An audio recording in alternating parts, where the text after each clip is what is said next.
Welcome to DJ's Southern Storytelling.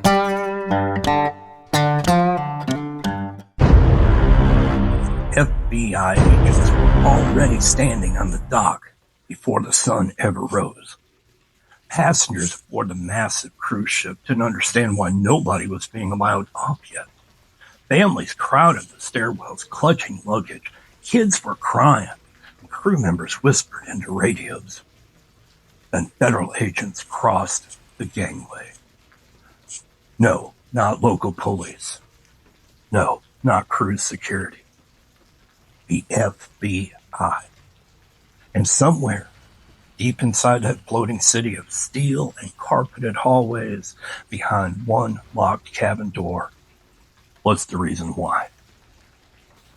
You see, a teenager from Florida had been found dead beneath a bed, wrapped in a blanket, hidden behind life vests. Now imagine this for a second. You leave Miami thinking you're headed toward paradise. You know, think about it. Pool decks, unlimited food, Caribbean sunsets. But 3 days later, you're trapped in the middle of the ocean aboard a ship carrying a killer. There is no escape. There are no police cars. There just isn't any way off of that ship. Just thousands of strangers floating in darkness or somewhere on board. Federal agents already know a homicide investigation is waiting when the ship docks back in Florida.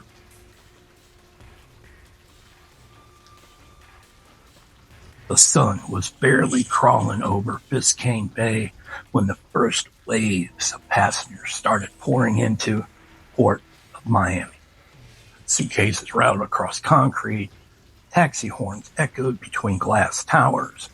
Giant cruise ships sat lined up beside the docks, looking a whole lot like floating cities, their white hulls glowing orange under the South Florida sunrise.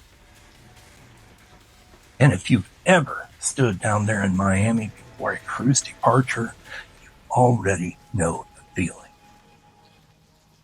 Sometimes it doesn't feel like America anymore. It feels like the whole world packed itself into one boiling hot waterfront. Jamaican music drifting from a shuttle bus, Cuban coffee stands pouring cafecitos strong enough to wake the dead. Families arguing over passports, kids screaming with excitement, tourists wearing flip-flops and sunscreen before 8 in the morning. And towering over all of it, ships. Massive ships, silent ships, almost looking unnatural. Floating hotels with casinos, bars, theaters, swimming pools, and enough steel underneath them to build a small town. Thousands of people board every single day believing they're stepping into paradise.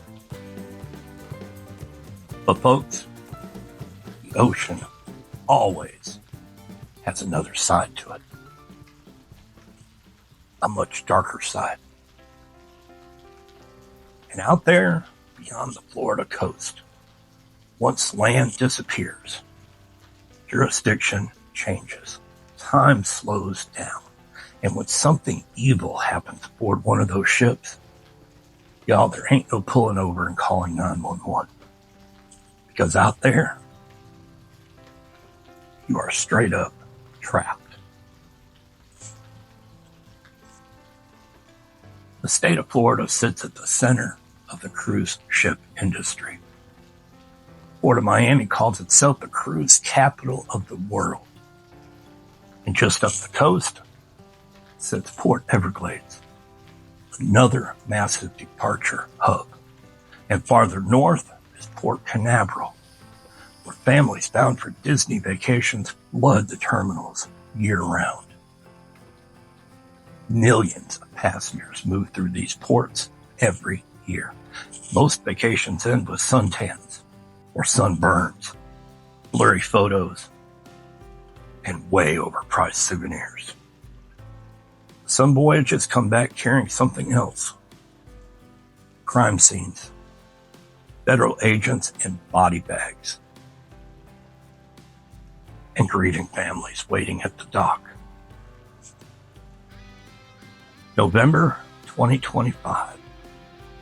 South Florida humidity hung thick over Miami as passengers boarded the Carnival Horizon for a 6-night Western Caribbean cruise.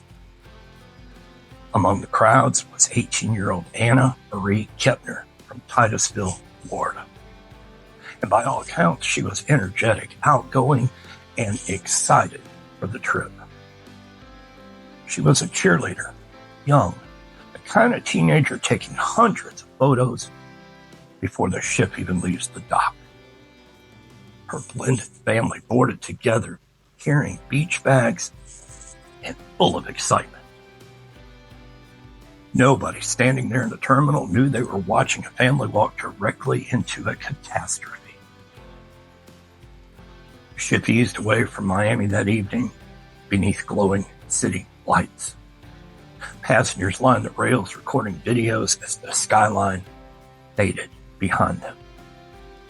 The music was loud, drinks were flowing, and the pools, they were packed.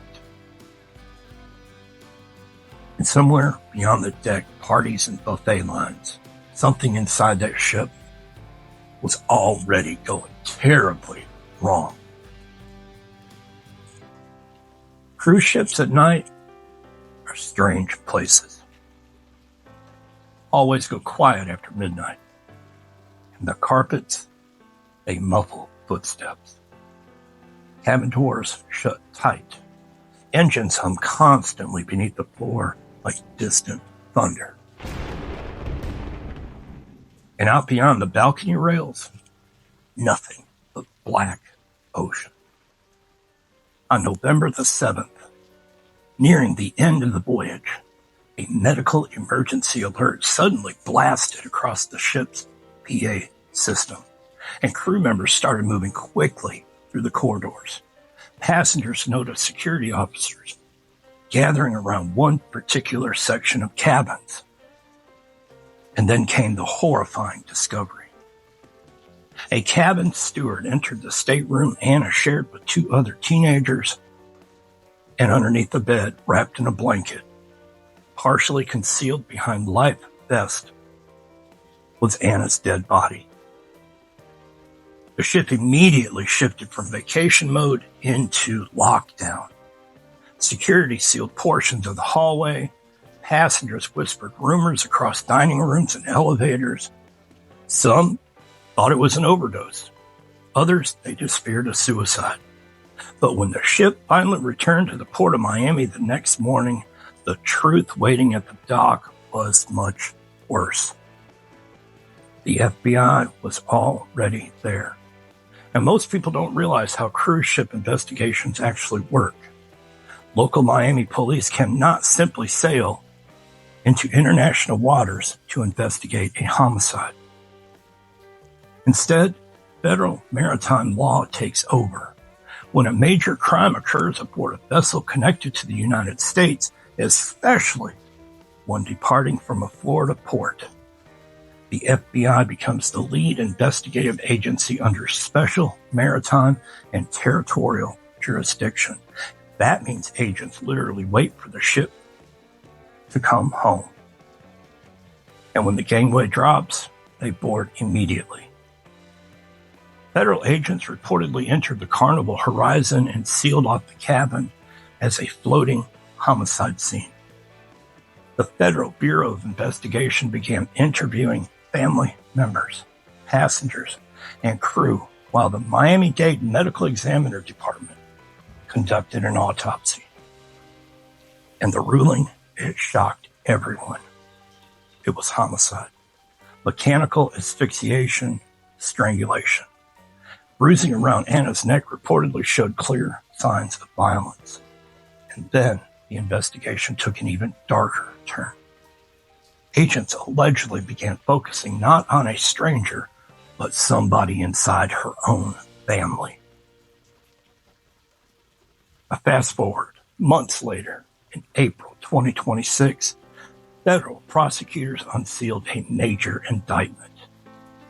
Anna's 16-year-old stepbrother, Timothy Hudson, was charged as an adult with first-degree murder and aggravated sexual abuse. The announcement sent shockwaves across Florida's Space Coast. People in Titusville couldn't believe it. A family vacation that began with sunscreen and cruise photos had ended with a teenager accused of murder aboard a ship floating in the Caribbean. Federal prosecutors argued the brutality of the crime required adult prosecution. And suddenly, the image of that cheerful Miami departure became something else entirely in the minds of many Floridians. Not the beginning of a vacation, but the beginning of a nightmare. And yes, as horrifying as that case was, it still wasn't the maritime mystery that changed the cruise industry forever. For that, we have to go back to 2004, back to another ship, another departure from Miami, and a woman who seemingly vanished into thin air. And her name was Marion Carver. And her disappearance became one of the most infamous cruise ship mysteries in American history. Because in August 2004, Marion boarded the Celebrity Mercury after departing from the port of Miami. Cruises to Alaska were marked as peaceful adventures, glaciers, whale watching, elegant dinners. But somewhere during that voyage, Marion just disappeared. And what happened afterwards stunned investigators and outraged the public. Several days into the cruise, her cabin steward reportedly noticed something deeply unusual. The bed hadn't been slept in, and the personal belongings sat untouched. There was no sign of movement, no sign of Marion, and most people would assume security would immediately sound alarms. Wrong. You would think they would search the ship, maybe notify authorities, lock down surveillance footage.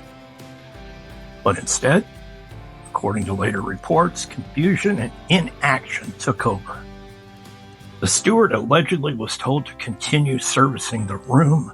Her belongings were reportedly packed away, and when the cruise ended, passengers simply walked off the ship. No public emergency, no aggressive search, and no immediate FBI intervention, just silence. But it wasn't the cruise line that eventually sounded the alarm. It was Marion's father. Ken Carver realized his daughter never came home.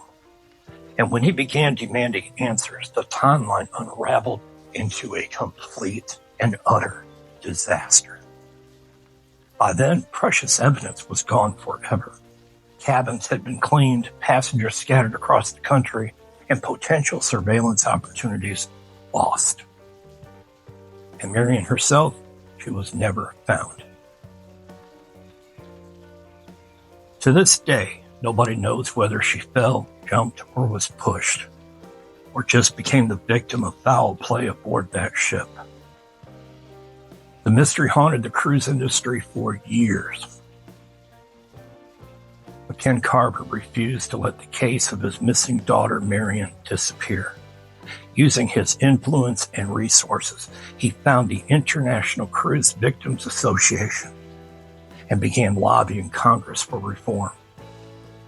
And eventually, Washington did listen. In 2010, Congress passed the Cruise Vessel Security and Safety Act of 2010. The law forced major changes aboard cruise ships tied to the U.S. ports. Mandatory reporting of serious crimes, improved surveillance systems, and stronger railing requirements. Protocols were set for missing passengers, rapid notification to federal authorities, Because you see, before Marion vanished, there were some seriously dangerous gaps in the system, and her disappearance exposed them to the entire country.